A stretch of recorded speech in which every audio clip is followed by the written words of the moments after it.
I was standing in my kitchen staring at my phone when the call came through. My brother Michael's voice was tight, angry, and I could hear something else underneath it all. Desperation trying hard to mask itself as confidence.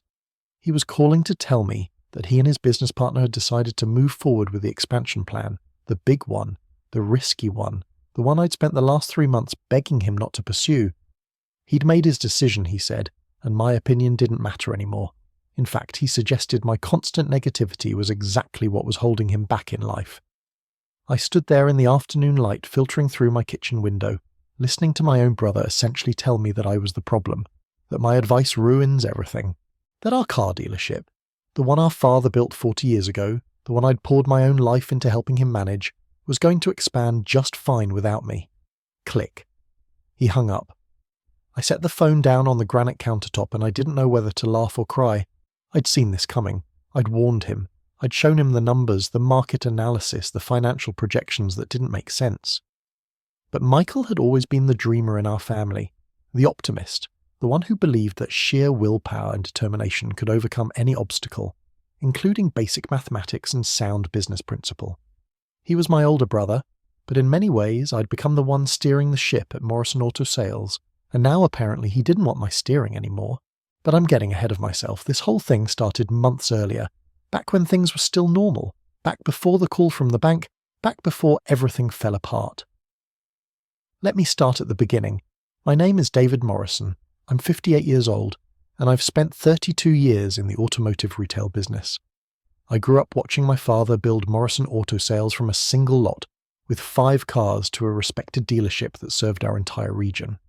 My father was a salesman through and through, charismatic, intuitive, driven by the thrill of the close. He could walk into a room and within minutes have complete strangers trusting him with one of the biggest purchases of their lives. That was his gift. That was where his genius lived.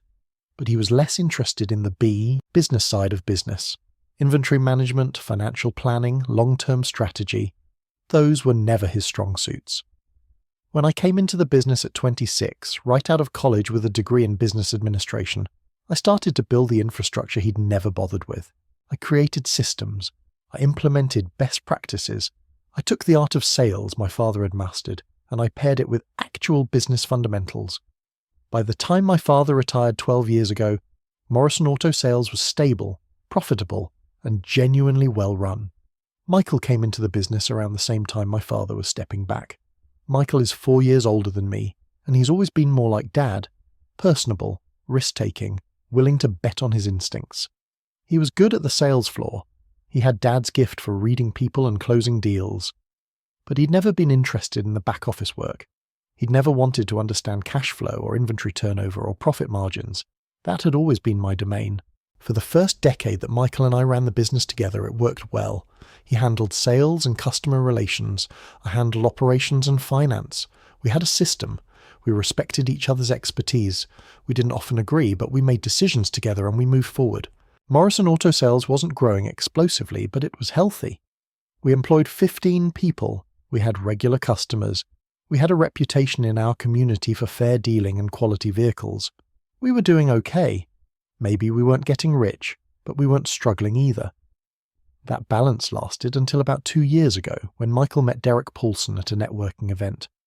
Derek was a business consultant who specialized in small business growth strategy. More specifically, Derek had made a name for himself working with auto dealers. He had a playbook. He had success stories. He had slides and graphs showing how other dealerships had expanded from single locations to multi-location operations and seen their revenues quadruple in 5 years. Michael came home from that networking event absolutely electrified. This was what we needed, he'd said. This was the missing piece.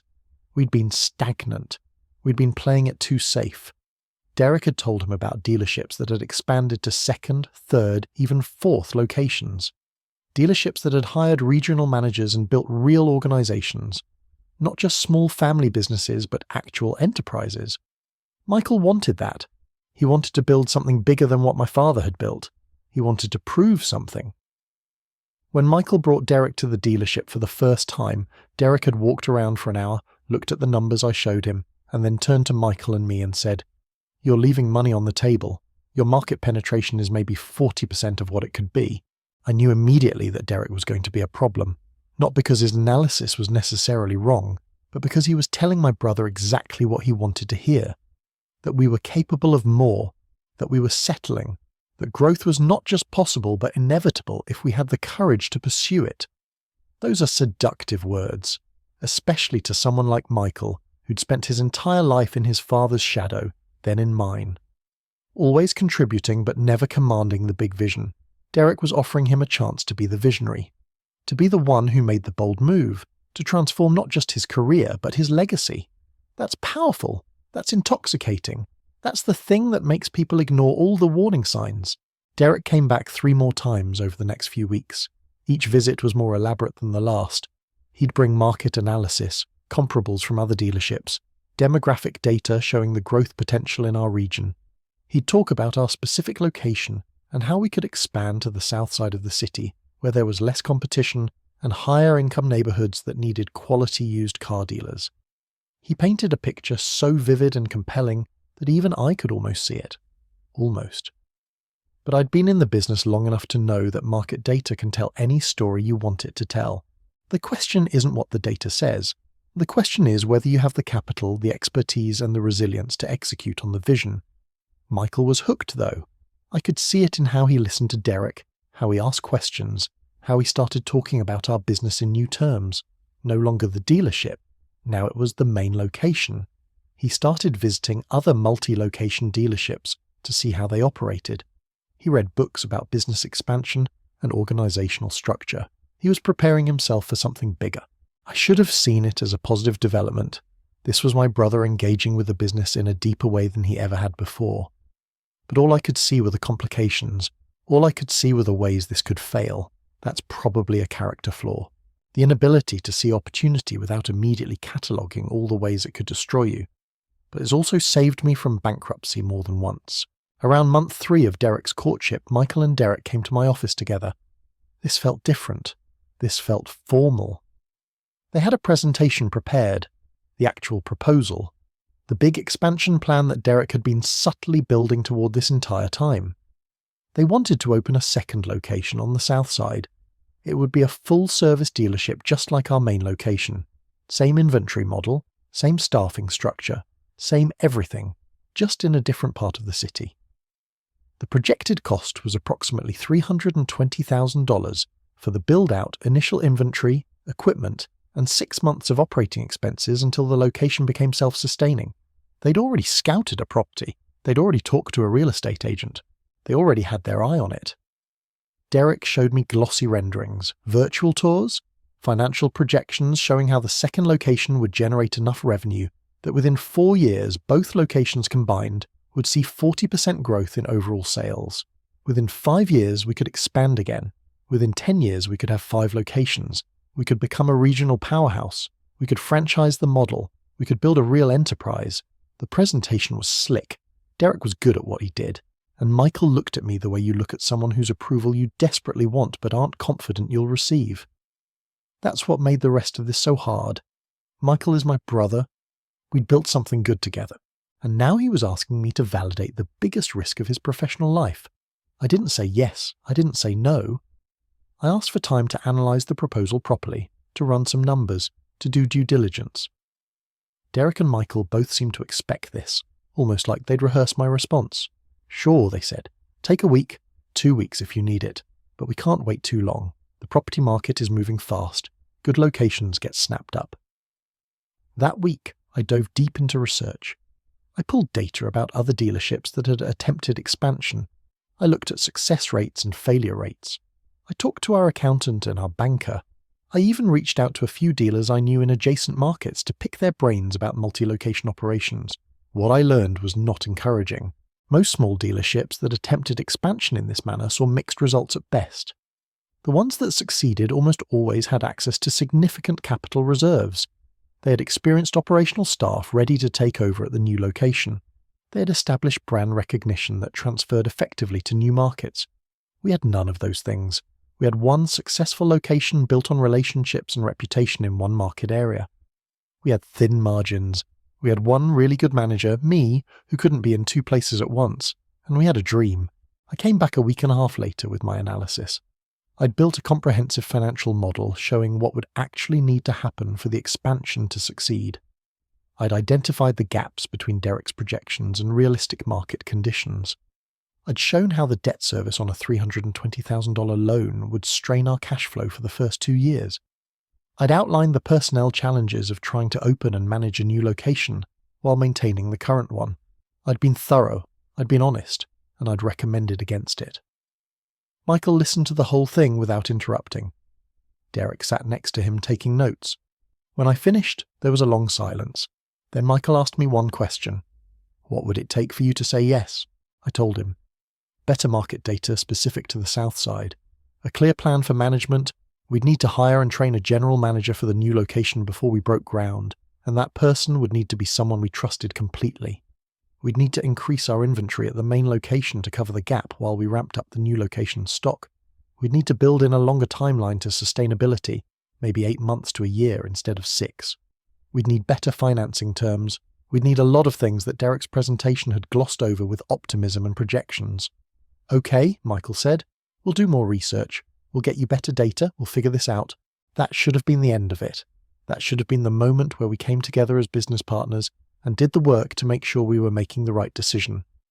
But that's not what happened. Instead, Derek started doing an end run around me. He'd talk to Michael about ideas without including me in the meetings. He'd send Michael analyses that I hadn't reviewed. He'd attend events and come back with new proposals and new reasons why we needed to move faster. Michael started pushing back on my concerns instead of addressing them.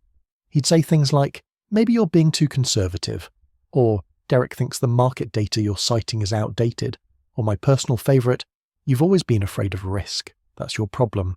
That's why we're still at the same level we were at 5 years ago. That last one stung because there was a kernel of truth in it. I have been risk-averse. That served us well in many ways, but it had also meant we'd never pursued aggressive growth. We'd never taken big swings. We'd just maintained.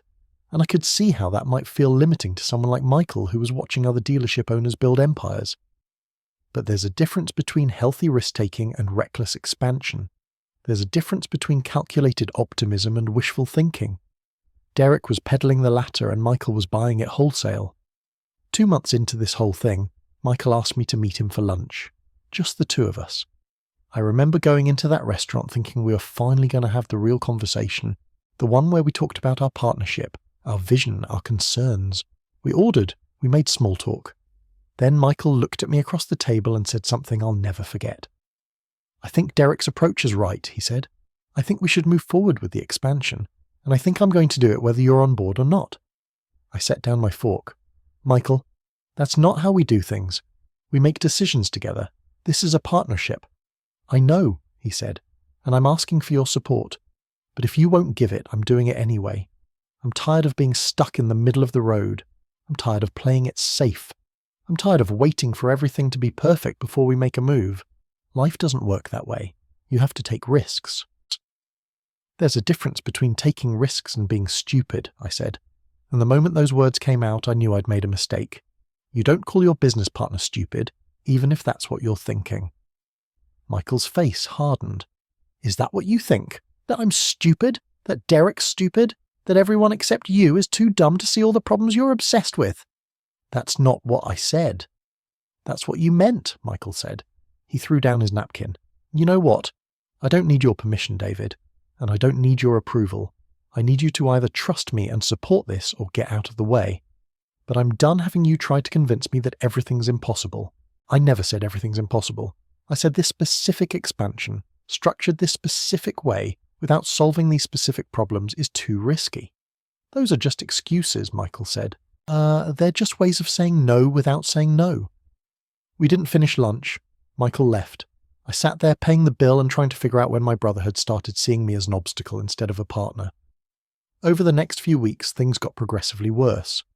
Michael started having meetings with Derek without me. He started making decisions about the expansion without running them by me first. He started talking to the staff about the new location like it was a done deal. Some of them were excited. A couple of our best people, I think, saw the expansion as an opportunity to move into management positions. Michael was painting this as inevitable. Fait accompli. The only person standing in the way was me and my negativity. Around 6 weeks into this escalating standoff, I found out that Michael had already been approved for financing. Not just a conversation with a bank, he'd actually applied. They'd done the underwriting. They'd approved him for a business line of credit of $330,000, contingent on final documentation. I found out from our accountant who'd been contacted by the bank for some information. I confronted Michael about it. I asked him why he hadn't told me he was moving forward with the formal application. "Because you'd just tried to talk me out of it," he said, "and I'm done listening to reasons why something can't be done." "You should have included me in this conversation," I said. "Why? So you could find 30 new reasons why this is going to fail?" "No thanks, David. I'm going to do this." "With what money?" I asked. "If this fails, if the Southside location doesn't generate the projected revenue, if the debt service becomes impossible to cover, you're personally liable for a $330,000 loan." "I know the risks," Michael said. "Do you? Do you really? Because I don't think you've actually sat down and done the math on what happens if we miss projections by even 20%. If the Southside location only generates 80% of the projected revenue, we're underwater, we're not covering the debt, and the bank comes after you, your house, your savings, everything." "Stop," Michael said. "Stop with the doom and gloom routine. Derek says there's no way we miss those projections. The market data is solid. Derek is a consultant who profits whether this succeeds or fails," I said. "His incentive is to make sure the deal happens. His incentive is not to make sure you don't lose everything." That's when Michael stood up. He was actually angry now, not frustrated, not defensive, but genuinely furious. "Your advice ruined everything," he said. "Your negativity, your need to control every decision, your inability to see anything but problems. It ruins everything, David. It ruins my ambition. It ruins our relationship. It ruins the business. So here's what I want. I want you to stay out of it. I'm moving forward with the expansion. Derek and I have a plan. We're executing on it. And you can either support me or you can get out of my way, but I'm not interested in hearing any more of your doomsday predictions." That was when I should have fought harder. That was when I should have insisted on a real conversation, forced the issue, made him actually listen to me. But instead I just said, "Okay, Michael, if that's what you want." And he left my office and didn't speak to me for 3 days. When he called me that Thursday afternoon, it was with the news that he and Derek were moving forward. Full speed. They'd already started negotiations for the property. They'd already hired a general manager for the Southside location. They already had an architect working on the build-out design. Everything was in motion. My opinion was no longer welcome. My advice ruined everything. That's what he'd said. And he'd hung up the phone before I could respond. I stood in my kitchen that afternoon, and I couldn't get his words out of my head. That my advice ruins everything. That I was the problem. That if he could just get away from me and my constant negativity, he could finally build something great. That Derek was right, and I was wrong, and Michael was finally going to get to chase his dream. I wanted to believe he was right. I wanted to believe I was just being an old stick in the mud. Maybe that's the thing that makes what comes next so hard. Because over the next 3 weeks, I started to see the cracks. I started to see things that worried me. Little warning signs that made me think maybe, just maybe, I hadn't been as wrong as Michael wanted me to be. The first sign came from our accountant. She called me asking about some invoices from Derek's consulting company. The invoices were for expansion consulting services, which was expected, but the amounts were surprisingly high. We were paying Derek a retainer of $8,000 a month plus additional fees for specific deliverables. I did the math. Over the past 4 months since Derek had started working with us, we'd paid him more than $40,000 for consulting, for talking about the expansion that hadn't happened yet. I asked Michael about it. He said it was normal, that Derek's services were worth the investment. He was putting together all the materials for the loan application, creating the business plan, coordinating with the architect on the location. Of course, yeah, it was expensive, but $40,000 seemed like a lot for something that was still in the planning phase. The second sign came from the property itself. I drove by the location Michael and Derek had selected on the south side. I wanted to see it for myself, understand the location, get a sense of whether their optimism about market potential had any basis in reality. It was in a decent area, but farther from the highway than I would have chosen. The surrounding retail was a bit thin. There was a gas station, a small grocery store, a medical clinic. Not a lot of foot traffic from the kind of people who buy used cars. I noted it. I didn't say anything to Michael about it. I was trying to stay out of it, to let him do his thing, but it worried me. The third sign came from a conversation I overheard. I was at the dealership working late one evening, and Michael was in his office on the phone with Derek. He didn't realise I could hear him. They were talking about the financing. Michael sounded stressed. Derek was telling him not to worry, that the bank had already approved them, that the documentation was just a formality. But Michael wanted to know if they had any other options, if the bank got cold feet, or wanted to renegotiate. Derek said he'd ask around, that there might be other financing sources they could tap if needed, alternative lenders, harder money, the kind that comes with higher rates and less favourable terms. Michael thanked him and hung up. I sat at my desk feeling my stomach tighten. This shouldn't have been a concern. If the numbers were solid, if the projections Derek had made were accurate, the bank shouldn't be getting cold feet. Something about that conversation suggested that maybe Derek and Michael knew something about the financials that I didn't. That maybe the approval wasn't as certain as Derek had claimed. The fourth sign was the one that really made me take action. I was doing some routine work on the business accounting system when I noticed something odd. There had been payments made to Derek's consulting firm, as I already knew. But there had also been payments made to a real estate holding company, and to an architecture firm and to a construction company. All of these were related to the expansion, but the amounts seemed excessive. The architecture fees alone were over $18,000, and they hadn't even broken ground yet. I pulled the contracts that Michael had signed. I looked through the terms, and what I found made my blood run cold. The architecture firm Michael had hired was owned by Derek's wife. The construction company was owned by a partner of Derek's. The real state-holding company that owned the property Michael wanted to lease was also connected to Derek through a partner. Derek had set up the entire expansion project, so that he and his network of associates would profit from every single phase of it. Whether the expansion succeeded or failed didn't matter. Derek was making money either way. He was profiting on the consulting fees, on the architecture, on the construction, on the real estate. He had every incentive to push the expansion forward as quickly and as expensively as possible, and he had very little incentive to make sure it was actually economically viable. That's when I knew I had to do something. That's when I realised staying out of it wasn't an option. My brother was being set up.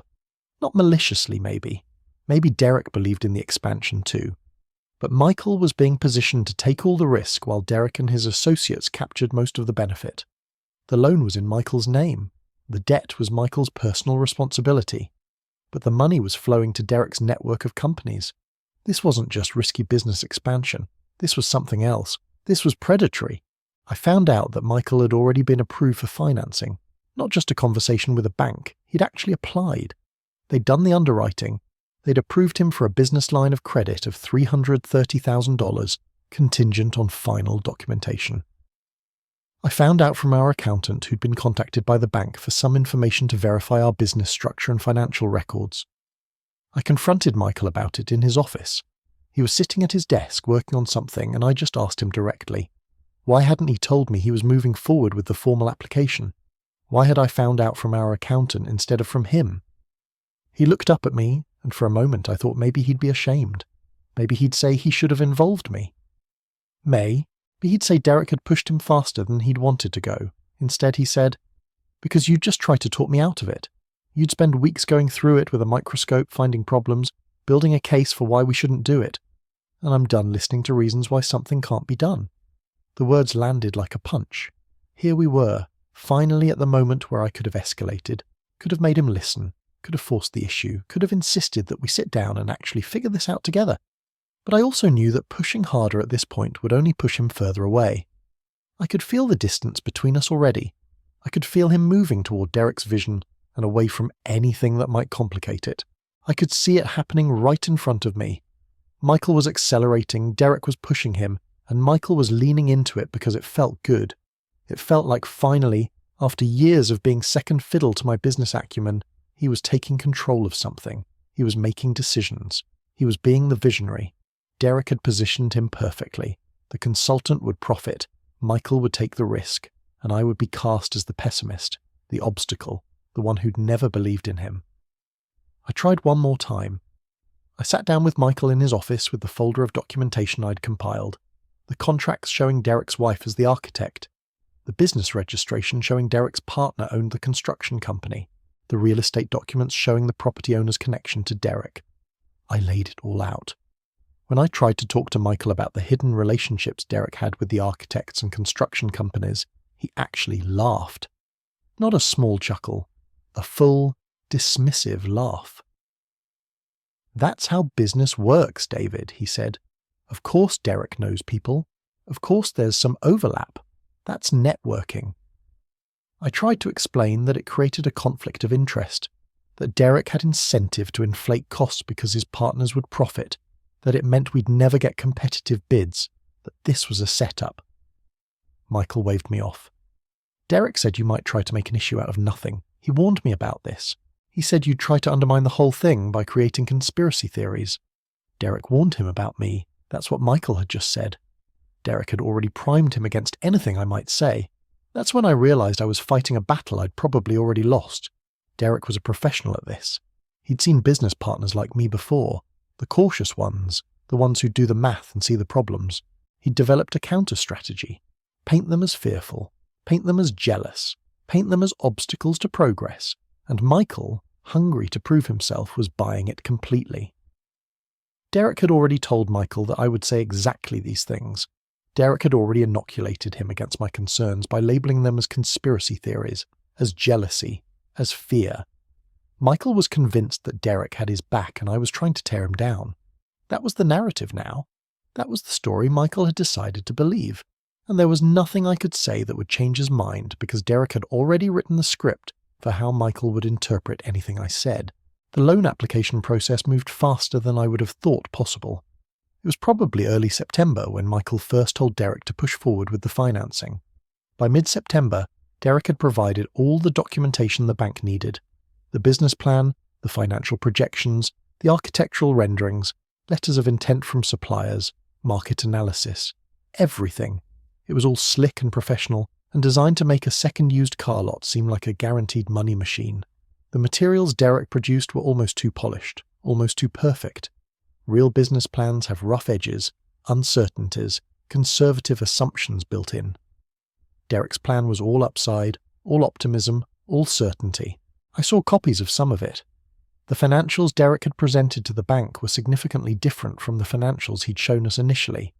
The first-year projections I'd seen were conservative at about $140,000 in gross revenue for the Southside location. The projections in the bank application were $180,000. That's a difference of nearly 30%, 30% more revenue than what Derek had conservatively estimated. I couldn't trace where the extra $40,000 came from in the market data. It just appeared in the summary without explanation. When I tried to point this out to Michael, he got defensive. "You're obsessed with finding problems," he said. Derek explained all this. The market data got refined as we got closer to the actual location. He did more detailed analysis. He knows this business better than anyone. But Derek hadn't done more analysis. I'd asked our accountant to pull the dates on Derek's invoices. The refined market analysis invoice was dated a day after Derek had submitted the application to the bank. How do you do deeper analysis after you've already submitted the application? You don't. You adjust the numbers to make the loan application look better. That's what had happened. Derek had created the application, submitted it to the bank, and then generated invoices for additional analysis to justify the numbers he'd already provided. It was circular reasoning disguised as due diligence. But Michael didn't want to hear it. Michael didn't want to consider that Derek might be manipulating numbers. Michael wanted the loan to be real and legitimate so badly that he was willing to ignore the evidence. The bank approved the loan the first week of October, $330,000 at 6.5% 36-month term, personal guarantee from Michael. Letters came to our business address and also to Michael's house. I saw the cover letter. "Congratulations," it started. "We are pleased to approve your business line of credit based on the documentation provided and the financial projections presented." Michael pinned one of the approval letters to the wall in his office. He showed it to the staff. "This is happening," he told everyone. "We're opening the second location. We're taking this business to the next level." He was triumphant. He was vindicated. He was absolutely certain that this was going to work out, and that I'd been wrong the whole time and that soon I'd have to apologize for all my doubts and concerns. I didn't apologize. I started making phone calls instead. I called our banker. I told him I had concerns about the financial projections used in the loan application. I asked if they'd done any independent verification of the market data. He was cordial but not particularly interested. "Your brother's application was thorough," he said. "Our underwriting team was satisfied with the documentation. If you have specific concerns, I'd recommend discussing them with your brother." But I couldn't discuss it with Michael. Not anymore. I tried anyway. I brought Michael actual market research from third-party sources that didn't support the aggressive revenue projections Derek had used. I pulled data from industry publications, from commercial real estate databases, from demographic studies. I showed him comparable dealerships in similar markets. None of them were projecting 30% higher revenue based on minor market adjustments. Michael looked at it like I was speaking a different language. "This is old data," he said. "Derek's research is more current, more specific to our location." None of it was more specific. It was all just inflated numbers designed to justify approval. Derek had essentially told Michael what the bank wanted to hear, created a document that said exactly that. And Michael now believed it was truth because Derek had told him, and the bank had approved it. Michael had the loan now. He had the validation he needed. Nothing I could say would reach him anymore. The bank had blessed it. Derek had promised it would work. Michael was committed to believing this expansion was going to succeed. By late October, the problems started appearing. The first problem was the property. The landlord for the Southside location had some issues with the lease agreement Derek had negotiated. Apparently Derek had signed some things that weren't standard in commercial real estate. He'd committed to a longer lease with escalation clauses that would increase the rent by 3% annually. He'd also agreed to a higher security deposit than typical, 5 months of rent instead of the industry standard of 2 months. Michael called an emergency meeting with Derek to discuss it. I was invited, or perhaps I invited myself, I don't exactly remember. Derek was there looking unruffled, explaining how these were actually industry standard terms, how Michael was getting a great deal on the location, how the landlord had been difficult, and Derek had needed to make concessions to secure the space. Michael seemed to accept this. I didn't. I'd pulled comparable commercial lease agreements in the same area, and the terms were significantly more favourable than what Derek had negotiated. I showed Michael 3 comparable leases. All of them were 2-month security deposit. None of them had the 3% annual escalation. Derek's negotiation had basically given away money. But by this point I was the boy who cried wolf. Nobody believed me anymore. Michael just waved me off and said Derek knew what he was doing. The second problem was the architect. The design work was moving slowly. Derek's wife, the architect, kept requesting revisions, kept saying they wanted to get the design just right. Meanwhile, the architectural fees were climbing. Every revision cost money. Every change order brought new invoices. One invoice said concept revision. Another said site analysis updates. Another said design refinement. We'd already paid more than $30,000 to the architectural firm by November, and they hadn't finalised the design. There was still no date when the design would actually be complete. Michael mentioned it in passing one day. "I'm sure it'll settle down once the design's finalised," he said. It didn't. Every time Derek's wife said the design was almost done, she'd find something else that needed adjustment. Every adjustment meant another invoice. I realised that the architectural firm would have reason to keep things in flux, to keep revising, because they were paid per revision. Each time the design went back to the drawing board, that was more billable hours for Derek's wife. There was no incentive for them to finalise anything. The longer the design phase dragged on, the more money they made. Michael was caught in a trap and didn't even realise it. The third problem was the contractor.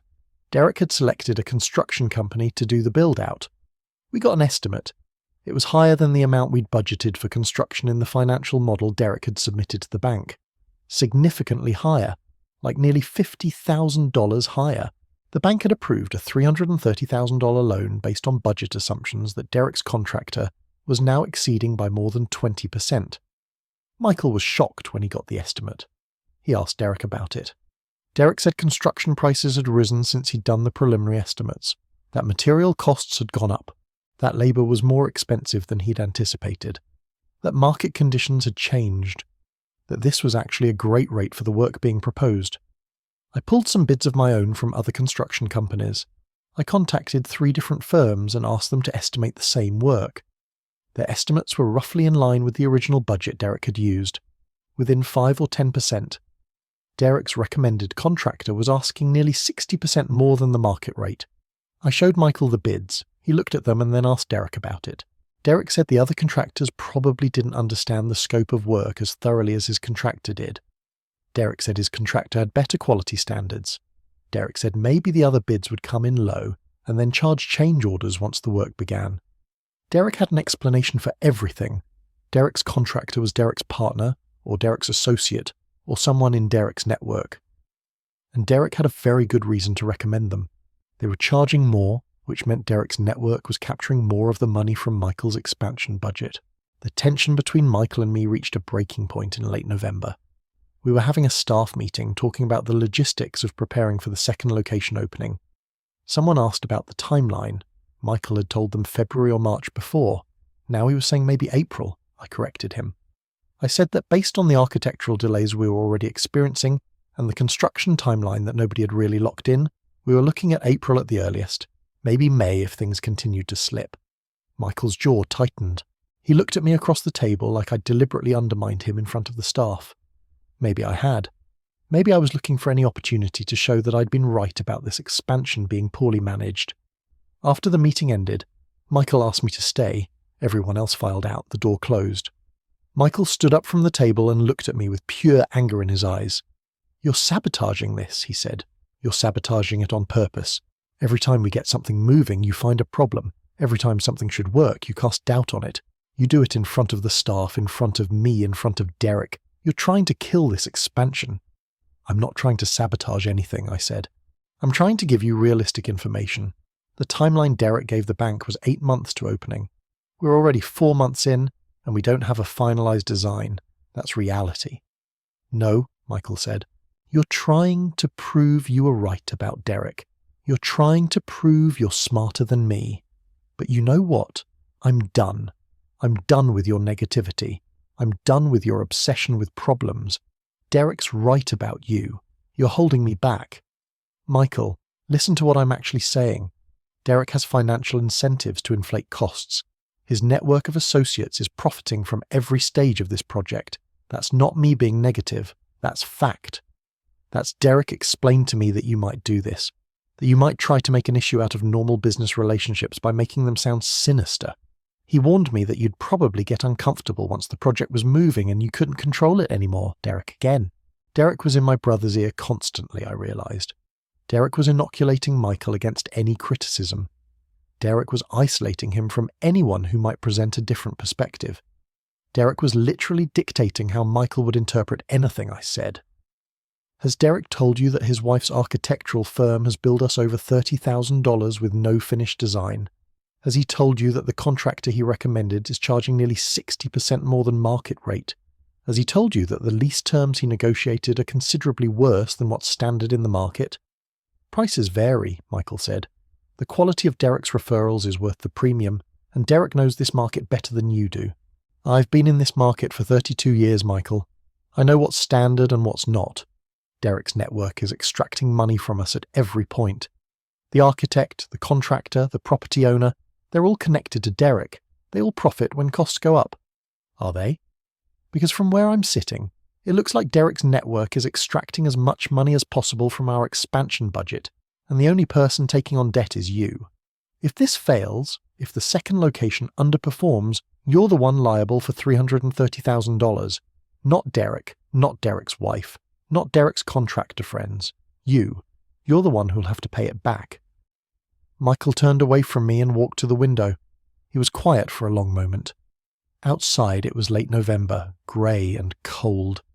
The kind of Manitoba weather that makes you feel like the world is shutting down. He had his hands pressed against the glass like he was trying to push through it. Then he spoke again. "I want you to step back," he said. "I want you to remove yourself from the expansion project. You can keep working on the main location operations, but you're not part of this anymore. Your involvement is poisoning everything. It's poisoning the project and it's poisoning our relationship. Michael, we're partners. We built this business together. We need to figure this out together." "No," he said, turning back to face me. His voice was different now. Colder. More final. "We're not partners on this. You've made that clear by trying to destroy it at every step. I'm going to build this second location, David. I'm going to prove that I can make big decisions and execute on them, and that I don't need your approval to do it. and I'm going to do it without your permission and without your help. That's my final decision." He walked out of the conference room and didn't come back that day. I sat at the table alone, listening to the empty silence, knowing that we'd just crossed a line that I wasn't sure we could come back from. Over the next few weeks, things unravelled quietly. The construction company Derek recommended started the build-out at the Southside location in early December. The work began on schedule, but within 2 weeks there were problems.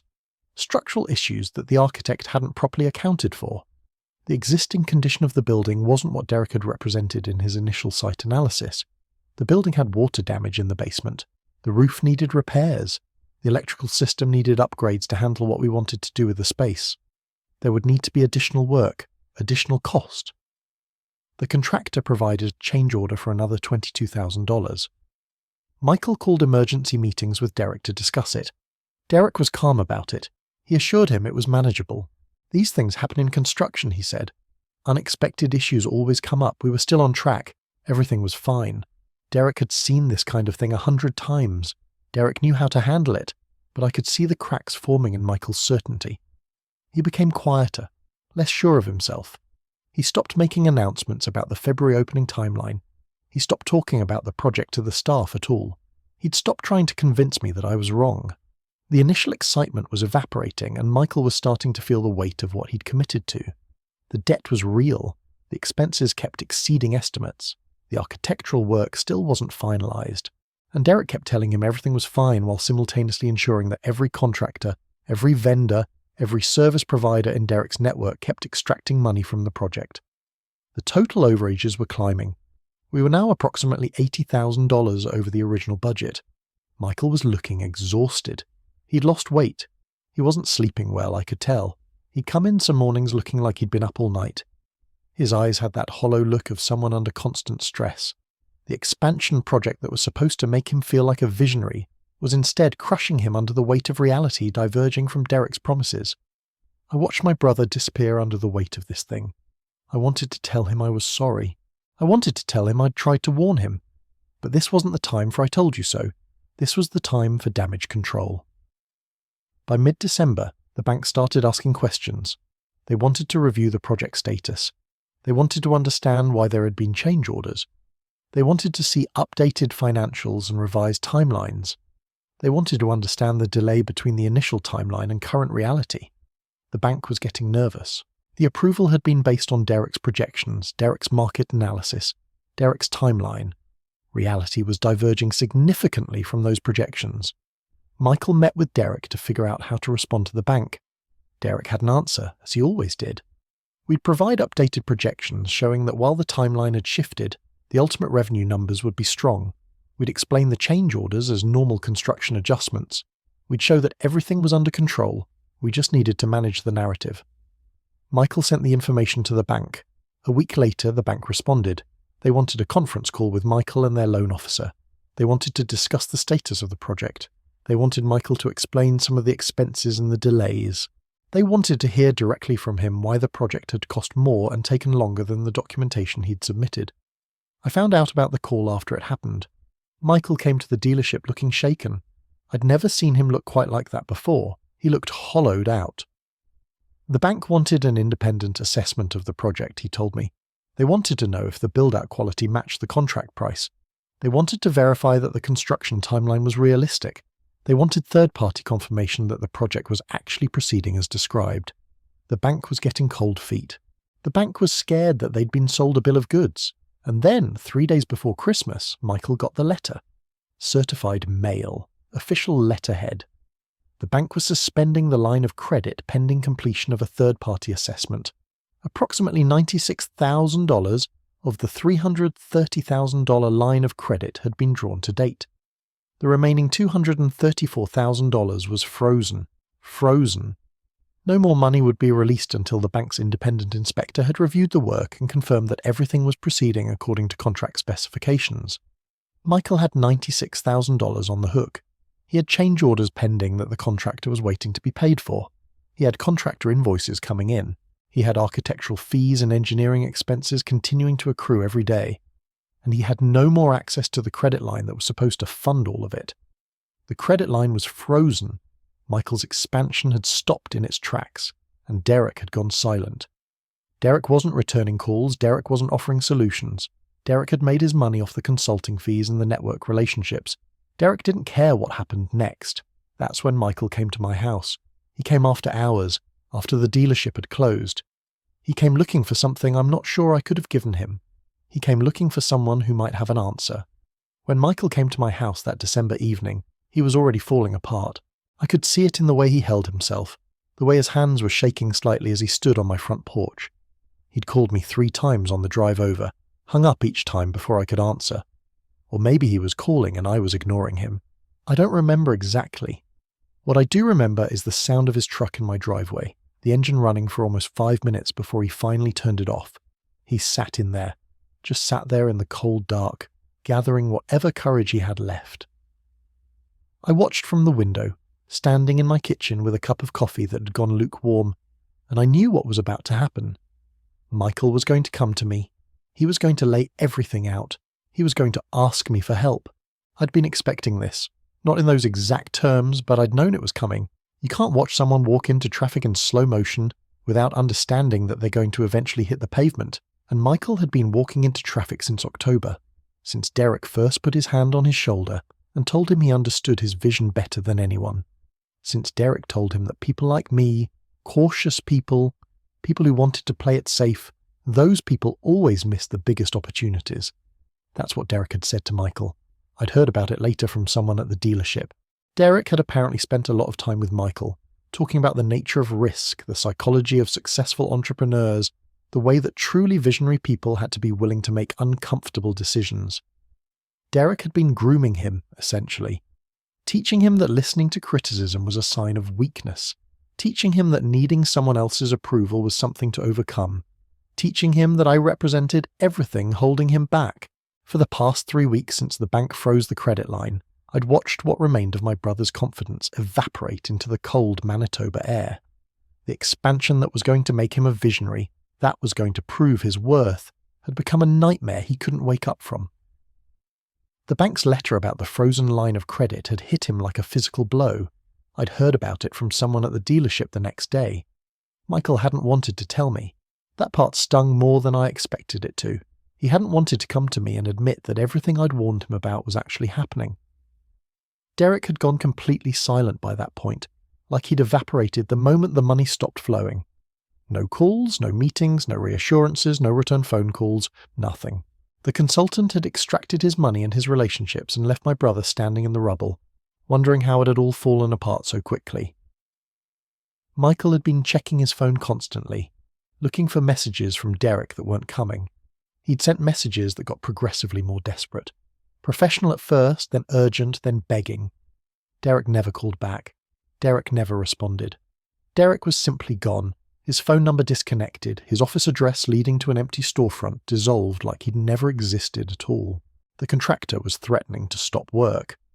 The architectural firm kept sending bills for revisions to designs that would never be built. The landlord was asking about lease payments. Michael was caught in the middle with $96,000 already borrowed and no way to borrow more. The second dealership existed in a state of half-completion, frozen in time like something from a disaster movie. It had drywall and electrical work and plumbing, but no finish work, no functional systems, no readiness to generate any revenue whatsoever. Michael had stopped going to look at it. He couldn't bear to see it anymore. It had become a monument to his failure, and every day it sat there unfinished was another day he was paying interest on money he couldn't access and couldn't repay. I knew all this, not because Michael had told me, but because I'd been watching. Because I still had friends at the dealership who were concerned about what they were seeing. Michael wasn't eating. He'd lost probably 15 pounds. He was snapping at staff over nothing. He was making mistakes in the business that he'd never made before. He'd miscalculated a fleet purchase and ordered twice as many vehicles as we needed. He'd failed to follow up on a major client, lost their business entirely. He'd approved a commission structure that didn't make sense financially. These weren't the kinds of mistakes Michael made. He was detail-oriented, careful, methodical. But he wasn't anymore. He was too consumed, too distracted, too desperate. The main dealership was suffering because he couldn't focus on it. I heard from the staff that Michael had been sitting in his office for hours just staring at the walls, not working, not pretending to be busy, just sitting there, hollow and defeated, watching everything collapse. And now he was on my porch, about to come and ask his brother for help. To come and ask me, the person he'd accused of sabotaging him, of trying to prove I was right, of being a jealous obstacle to his progress. He was going to swallow all that and come ask me to bail him out. When Michael finally got out of the truck, he moved like an old man, slow and careful, like his body was fragile. It was early evening, dark already because it was December. The porch light caught him as he walked toward the door. His face was grey, not stressed, not worried, but actually grey, like the colour had drained from him entirely. He looked like someone who hadn't slept in days. Actually, I found out later that he hadn't. Not properly. He'd been taking sleeping pills and they weren't working. He'd just lie in bed, waiting for morning, watching the hours tick by on the clock. He knocked. Not the casual knock of someone stopping by, but a formal knock like he was a stranger. I waited before opening the door, let him stand there for a long moment in the cold. I don't know why I did that. Cruelty maybe. Or maybe I was just steeling myself for what was about to happen. Maybe I was gathering my rage at him for everything he'd said, everything he'd accused me of. Maybe I was preparing to tell him to go away. I still don't know exactly. When I opened the door, he was wearing just a jacket, no coat, no hat. His breath was visible in the cold. He looked smaller than I remembered, though it wasn't just physical. Grief and desperation do that. They make you smaller from the inside. "Can we talk?" he finally said.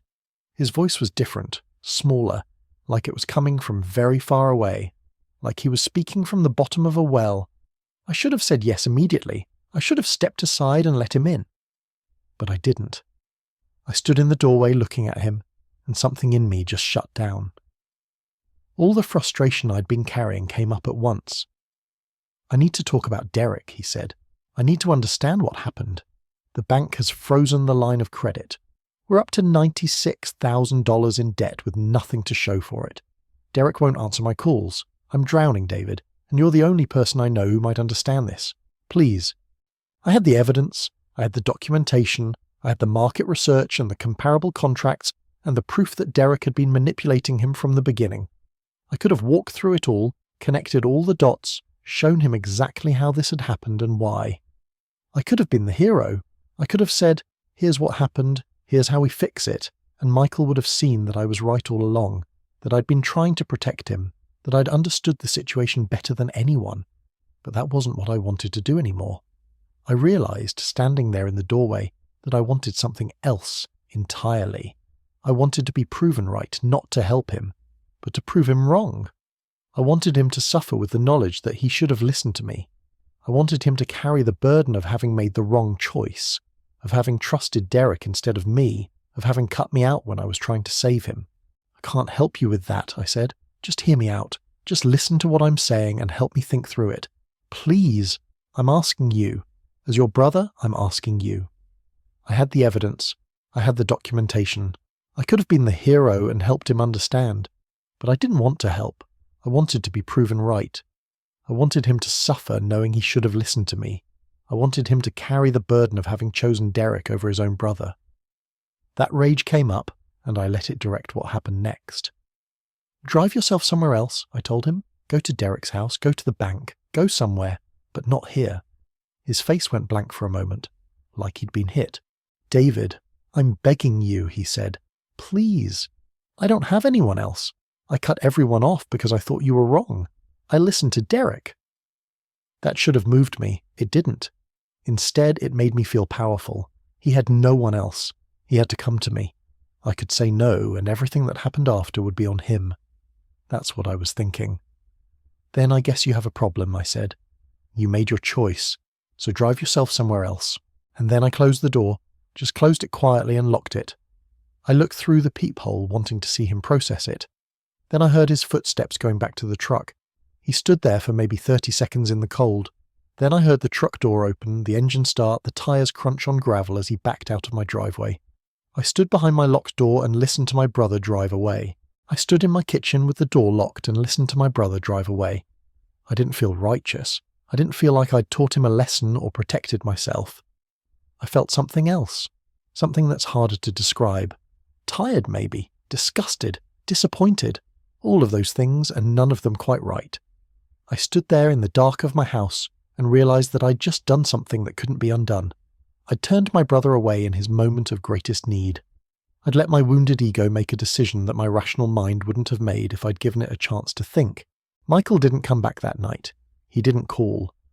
I sat in my living room and waited, and part of me hoped he would call, would come back, would give me a chance to do this differently. But he didn't.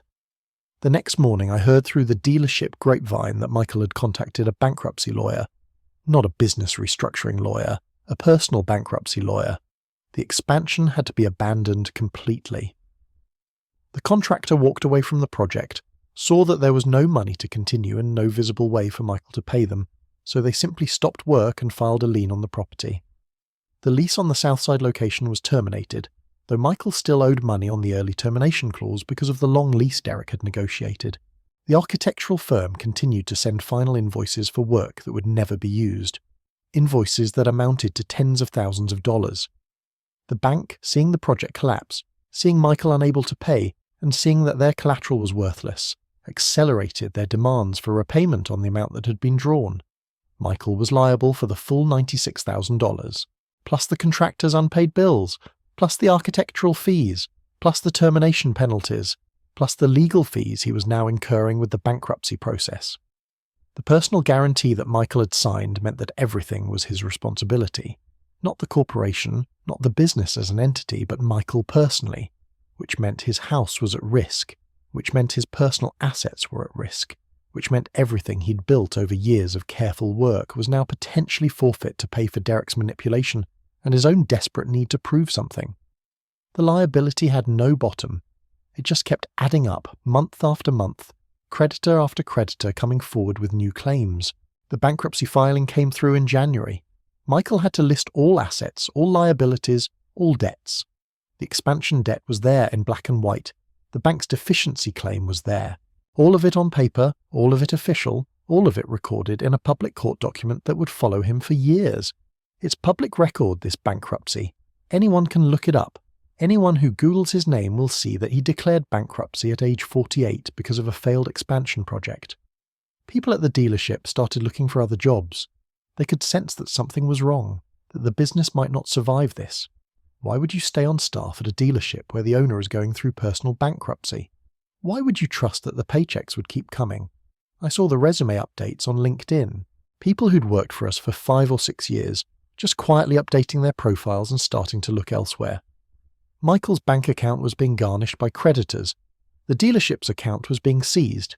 He was trying to keep the business running with almost nothing, trying to meet payroll with money that wasn't there, trying to keep operations going while slowly being suffocated by the financial consequences of his own decisions. Then, about 2 weeks after he came to my house and I turned him away, Michael called. Not a voicemail, not a text, but an actual phone call. Almost didn't answer. I saw his name on the screen and my first instinct was to let it go to voicemail. The number felt wrong. It wasn't his usual time to call, but I picked up. I don't know why. Maybe some part of me was waiting for this call. "The bank is foreclosing on the main dealership property," he said, without any preamble. No hello, no explanation of why he was calling. Just the news, delivered flatly. They're taking back everything. The bank that gave us the expansion loan is now calling in all the business debt as well.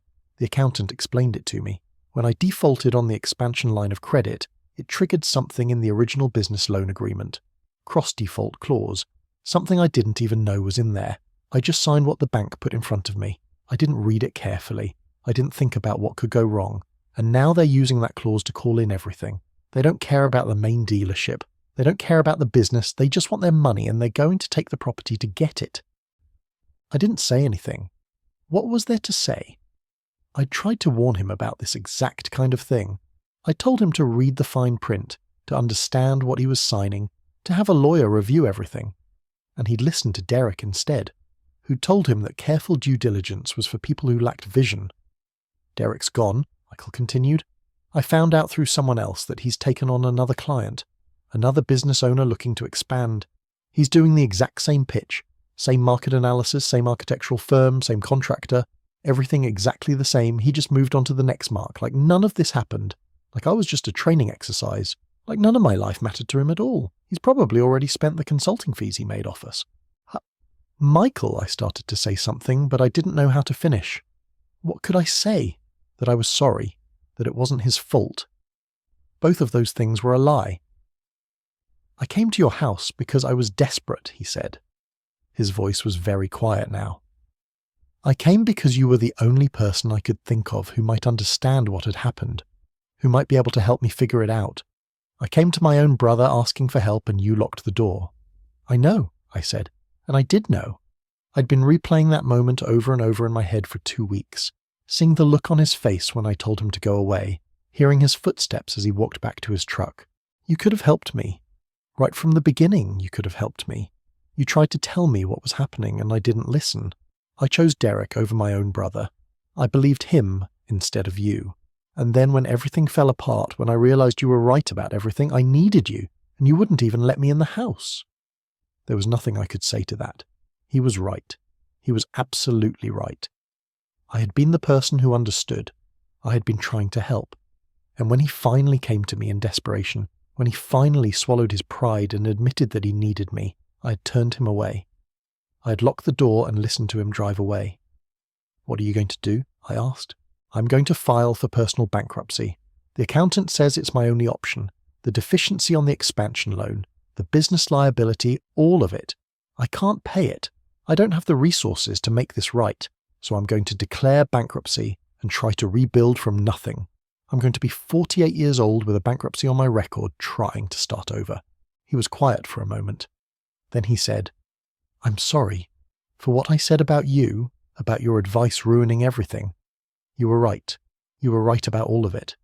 Derek was manipulating me. The numbers were fake. The contractor was overcharging. The architect's wife was running up unnecessary revision costs. All of it. You saw it and you tried to tell me and I didn't listen. I let Derek convince me that you were jealous of my success. I let him make me turn against my own brother. I'm sorry for that. And that should have been the moment where I told him it was okay, that I forgave him, that we could move forward. That's what should have happened. That's what a good brother does. That's what anyone with any human decency would do. But I didn't. I told him I had to go. I told him I was busy. I told him I'd talk to him later, and I hung up. I sat in my house and I realized that I'd destroyed something that day on my porch. Something that couldn't easily be repaired. I'd let my ego make a decision that my conscience now had to live with, and I wasn't sure that was a fair trade anymore. It took a long time for things to normalize, and honestly, they still haven't fully normalized.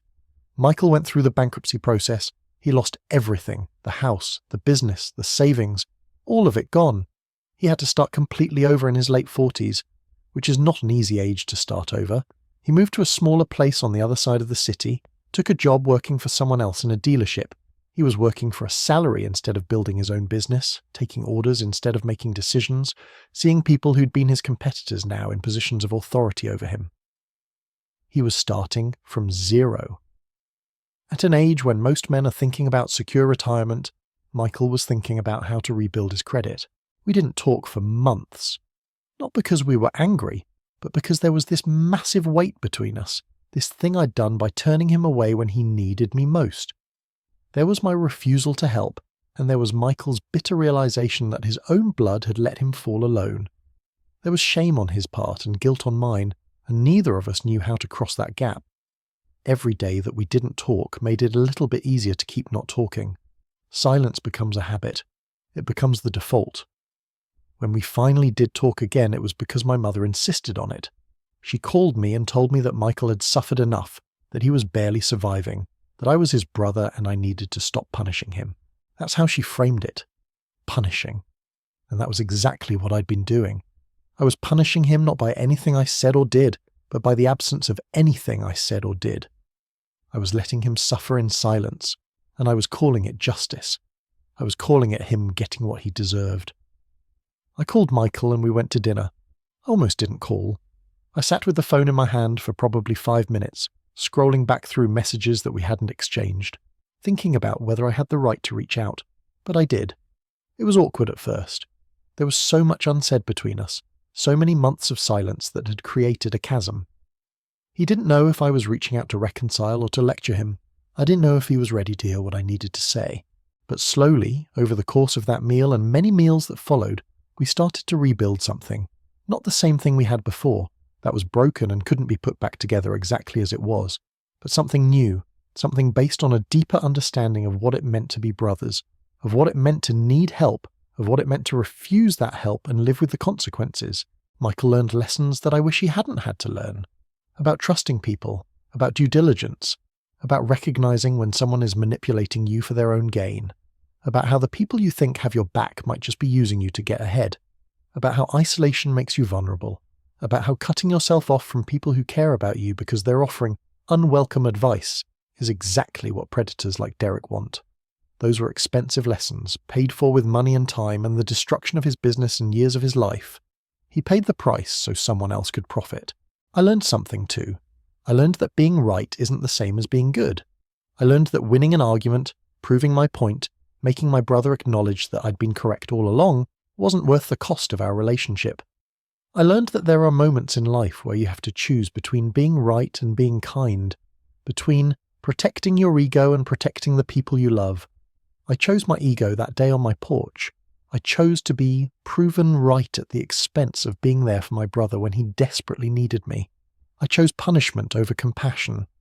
If I could go back to that moment, I would open the door. I would step aside and let him come in. I would listen and help and do whatever I could to support him. Not because he deserved it after the way he'd treated me, but because he was my brother, and that's what matters when everything else falls away. That's what family means. That's the lesson I should have learned before that night, not after. That's what I learned too late, after the damage was already done.